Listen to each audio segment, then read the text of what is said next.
അടുത്തതായി ഘോഷയാത്ര flag off ചെയ്യുവാനുള്ള സമയമാണ്. ഈ ഫ്ലാഗ് ബഹുമാനപ്പെട്ട പൊതുവിദ്യാഭ്യാസ വകുപ്പ് മന്ത്രി ശ്രീ വി ശിവൻകുട്ടി ബഹുമാനപ്പെട്ട കേരള ഗവർണർക്ക് ഇപ്പോൾ കൈമാറുന്നു.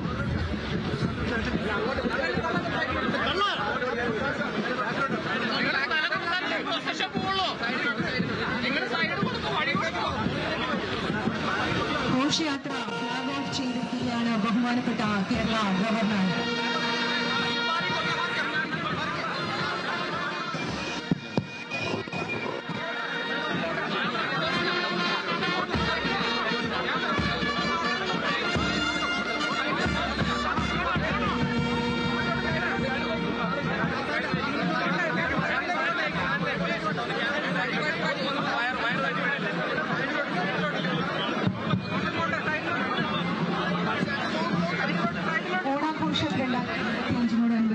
ഘോഷയാത്ര ഫ്ലാഗ് ഓഫ് ചെയ്തിരിക്കുന്നു.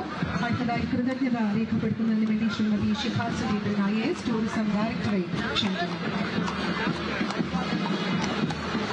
ഓണം ആഘോഷത്തിന് സമാപനം കുറിച്ചുകൊണ്ടുള്ള ഘോഷയാത്ര ഫ്ലാഗ് ഓഫ് ചെയ്ത് കേരളത്തിന്റെ ആരാധനായ governor his excellency Shri Rajendra Vishwanath Arlekar, കേരളത്തിന്റെ ആരാധനായ മുഖ്യമന്ത്രി ശ്രീ പിണറായി വിജയൻ അവர்கள், മറ്റു മന്ത്രിമാർ, MLA-മാർ, വിശിഷ്ട വ്യക്തികൾ എല്ലാവർക്കും നമസ്കാരം. ഈ ഘോഷയാത്ര ഫ്ലാഗ് ഓഫ് ചെയ്യുകയും സാന്നിധ്യം കൊണ്ട് ഈ ചടങ്ങ് മഹനീയമാക്കുകയും ചെയ്ത ആരാധനായ Kerala governor his excellency Shri Rajendra Vishwanath ആർലേക്കറിന് ടൂറിസം വകുപ്പിന്റെ പേരിലുള്ള നന്ദി അറിയിക്കുന്നു.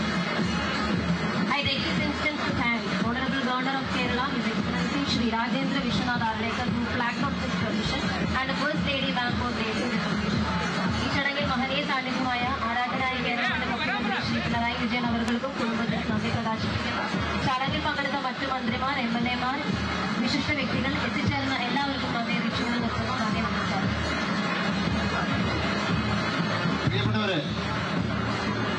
ആദ്യം കുതിര പ്രകടനം പോകും, അതിനുശേഷം ബാനറാണ്. ബാനറിന്റെ പിന്നിൽ ബഹുമാനപ്പെട്ട ടൂറിസം വകുപ്പ് മന്ത്രി, സിവിൽ സപ്ലൈസ് വകുപ്പ് മന്ത്രി ജോയ് ആന്റണി രാജു തുടങ്ങിയ MLA-മാരുടെ നേതൃത്വത്തിൽ ജനപ്രതിനിധികൾ, ടൂറിസം വകുപ്പിന്റെ ഉന്നത ഉദ്യോഗസ്ഥന്മാർ എന്നിവർ മാത്രമാണ് പങ്കെടുക്കുന്നത്.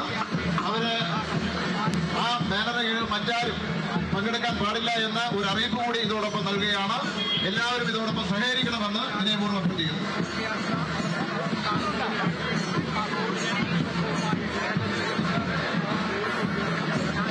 അഞ്ജു ജയപ്രകാശാണ് തിരുവനന്തപുരത്ത് നിന്ന് വർണ്ണാഭമായി കാഴ്ചയുടെ വിവരങ്ങളുമായി നമുക്കൊപ്പം ചേരുന്നത്. അഞ്ജു, അങ്ങനെ വർണ്ണാഭമായിട്ടുള്ള ഘോഷയാത്രയ്ക്ക് governor Rajendra Vishwanath Arlekar flag off ചെയ്തിരിക്കുകയാണ് മുഖ്യമന്ത്രിയുടെയും മറ്റു മന്ത്രിമാരുടെയും വിശിഷ്ട വ്യക്തികളുടെയും സാന്നിധ്യത്തിൽ.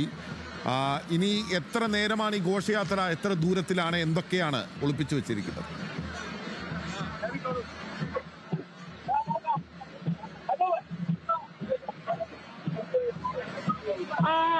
അതായത് ഓണം ഘോഷയാത്രയുടെ ഗംഭീര തുടക്കമാണ് ഇവിടെ കാണുന്നത്. തിരശ്ശീല വീഴുകയാണ് ഓണം ആഘോഷത്തിന്റെ. ഇതിന് കലാരൂപങ്ങൾ 1000-ലേറെ കലാകാരന്മാർ അടക്കം അണിനിരക്കുന്ന ഒരു വലിയ ഘോഷയാത്രയാണ് ഇവിടെ നിന്ന് തുടക്കമാകുന്നത്. ഇതിന്റെ മുൻനിരയിൽ നമുക്ക് മന്ത്രിമാർ ഉൾപ്പെടെയുള്ള ആളുകളെ കാണാം.